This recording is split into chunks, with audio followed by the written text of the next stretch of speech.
Hello hello, bonjour bonjour, chào mừng các bạn đã quay trở lại với YouTube channel. Và ngày hôm nay lại một cái video về Chanel mọi người ạ. Chắc là mọi người cũng để ý thấy rằng là Thu khá nhiều cái túi Chanel.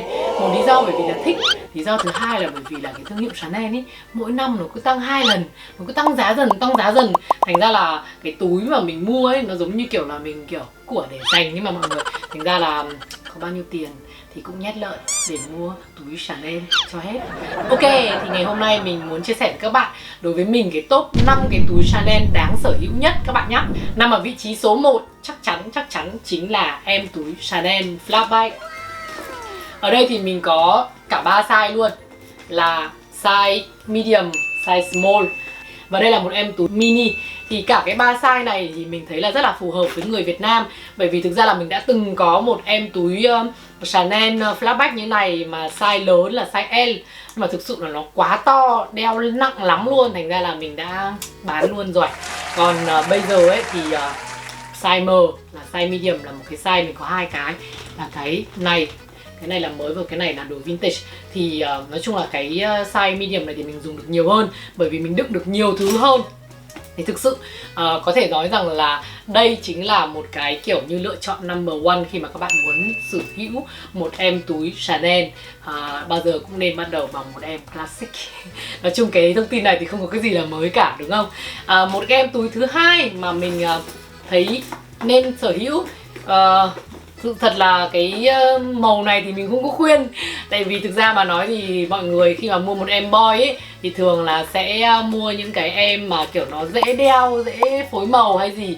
Nhưng mà thực sự là mình thấy cái màu đỏ này thì đối với mình ấy lại là một cái màu đỏ chết thì khá là dễ để phối đồ, nên mình không thấy có vấn đề gì cả. Tuy nhiên là mình nghĩ rằng là nếu như mà các bạn kiểu chọn phương án an toàn ấy thì nên chọn những cái màu khác, hoặc là nhá, có thể kết hợp với cả cái da verni này, bởi vì là mình có khá nhiều túi Chanel rồi, thế nên là mình sẵn sàng đi với các cái màu khác.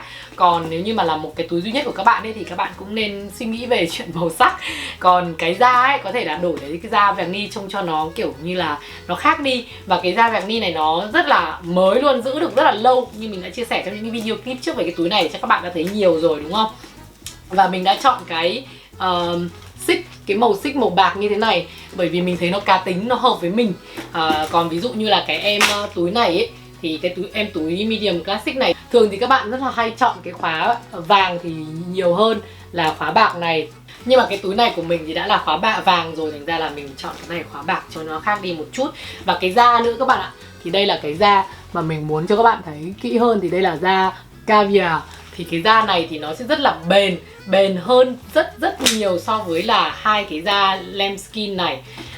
Da này nói thật nhá, nói chung là mấy cái da này cả ba cái túi này đều là da lambskin. Thì nói thật với các bạn là xài rất là, nói chung là mình phải giữ nhiều lắm ấy. Em túi này nát luôn ấy, bởi vì mình hay đeo ấy, xong rồi kiểu nói chung là cũng không giữ lắm ấy. Thì cái này là cái lâu rồi, thành ra nó không giữ nhiều lắm. Tuy nhiên ấy, bản thân mình thì mình vẫn thích da lambskin hơn, bởi vì trông nó đẹp hơn, nhìn nó mềm mại hơn. Ok, thì đó, trở lại với cái quên mất trở lại với cả cái top 2. Thì em túi boy này thì sẽ là một trong cái sự lựa chọn dành cho những cái bạn mà có cá tính hơn một chút. Tuy nhiên phải nói rằng là thời gian gần đây thì mình có xu hướng đẩy cái em túi Chanel 19 vào cái list top 2 luôn. Bởi vì đối với mình thì đối với những cô nàng cá tính ấy, thì mình thấy rằng là em boy này là cá tính ấy, thì cái tương đương với em boy chính là cái em Chanel 19. Cái em Chanel 19 này thì đến bây giờ mình cũng vẫn đang đút lợn các bạn ạ, chưa có khả năng mua. Nhưng mà cái sắp tới chắc chắn là sẽ mua một em Chanel 19, mình thích từ lâu rồi. Và mình sẽ mua cái size small, bởi vì cái size medium nó hơi to, nó thực sự là rất là to luôn. So với cả người Việt Nam, mình thì cao 1m65 mọi người nhá. Thì khi mà mình đeo những cái em medium này là mình thấy vừa, còn đeo những cái em large là mình thấy to lắm rồi. Thì thường ấy thì người Việt Nam ấy thì mình hay khuyên là đeo những cái em size nhỏ hơn là size small với cả size mini thì nó sẽ phù hợp hơn. Thật ra thì vẫn để cái em Chanel Boy này vào vị trí số 2, top 2. Còn cái em Chanel 19 này sẽ vào vị trí top 3. Tại vì là thực ra là bởi vì cái em này thì nó classic hơn và nó có lâu hơn. Còn cái em Chanel 19 này thì có thể nói là một cái thiết kế cuối cùng của Karl Lagerfeld. Thành ra là mình thật sự rất muốn sở hữu một em 19. Và nếu như các bạn đang suy nghĩ tậu một em nào đó thì hãy suy nghĩ về cái em top 3 này nhá. Bởi vì mình thấy cái top 3 này cũng rất là xứng đáng. Tiếp theo cái em túi số 4, top 4 của cái dòng túi Chanel thì mình nghĩ rằng chính là em Chanel Réjour. Thì cái em này ấy, thì là một cái thiết kế của Coco Chanel. Và em này thì nó có nhiều da khác nhau.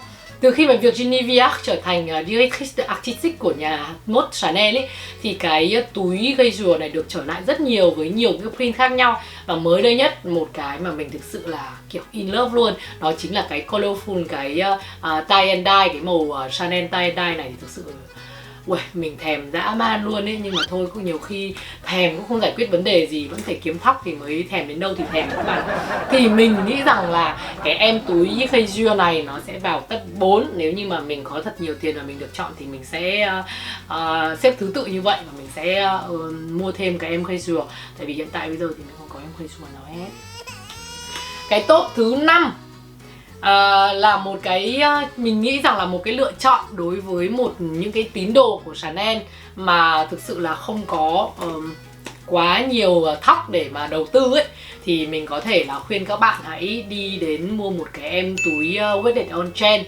Thì em túi Weighted on Trend này thì là một cái em túi mà có giá mềm nhất so với tất cả những cái túi mà mình đã nói với các bạn trước đấy, những cái túi kia. Thì cái em túi Weighted on Trend này thì các bạn có thể sở hữu nó có thể là dễ hơn một chút. Đến bây giờ thì mình chưa có mua một cái em Weighted on Trend nào, bởi vì là mình thấy nó không phù hợp với cái sự sử dụng của mình. Còn thường những cái túi như thế này ấy, thì mình thường là để xách đi những cái dịp mà nó cần thiết thôi. Chứ còn bình thường hàng ngày thì mình vẫn đeo túi K3 các bạn ạ. Hoặc là đeo cái túi bé xíu, những cái túi bé xíu của mình để đựng tiền với cả đựng thẻ trông như nó thời trang một tí. Còn lại thì vẫn xách túi vải. Thì cái em túi số 5 Weighted on Trend này mình nghĩ rằng xứng đáng được chọn vào cái top 5 mà bởi vì là thực ra đúng là cái con số doanh thu của Chanel trên kem túi này cũng khá là lớn. Nó cũng chứng tỏ một điều rằng là mọi người khá là ưa thích, tại vì là thực ra là cái giá của nó rất là tốt.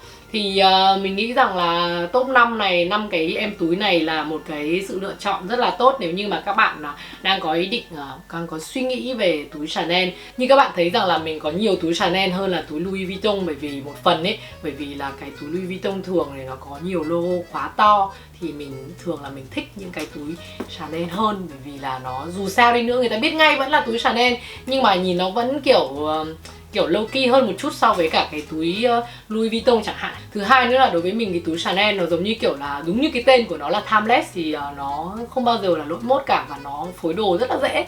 Món gì mình đeo vào cũng được, không cần thiết là nó phải như thế nào. Cái cảm đồ rất là thời trang mình đeo túi Chanel cũng được, mà mình đồ classic mình đeo túi Chanel thì quá hợp rồi. Đúng rồi, mọi người sẽ hỏi là tại sao mình không đưa cái em túi Gabrielle vào trong cái top 5 của mình. Thì thực ra là mà nói thì đối với mình ấy, thì cái em túi Gabrielle ấy thì nói thật sự là mình có một thời gian mình rất thích em đấy, rất thích luôn.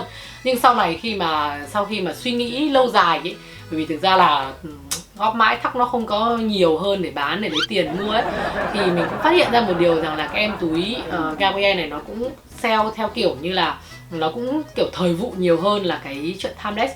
Có thể là bởi vì cái thời gian đấy nó đang hot ấy thì mình thích. Và thứ hai nữa là cái em túi Gabrielle ấy thì nó có một cái đặc điểm rằng là nó khá là mềm và nó đổ form rất là nhanh. Đấy là theo những cái gì mình để ý thôi các bạn nhé. Những cái bạn mà đã tậu em túi Gabrielle ấy thì cũng đừng có mà tiếc nha, bởi vì thực ra nó cũng vẫn là một cái em túi rất là đẹp. Tuy nhiên là mình nghĩ rằng là nếu như mà để đáng đồng tiền bát gạo và những cái kiểu như là chắc chắn là một cái món đầu tư chuẩn ấy, thì mình vẫn nghĩ rằng là top 5 túi Chanel mà mình vừa mới kể tên ra là những cái lựa chọn mà xứng đáng. Còn không biết là ý kiến của các bạn như thế nào thì hãy comment phía bên dưới cho mình biết nhé.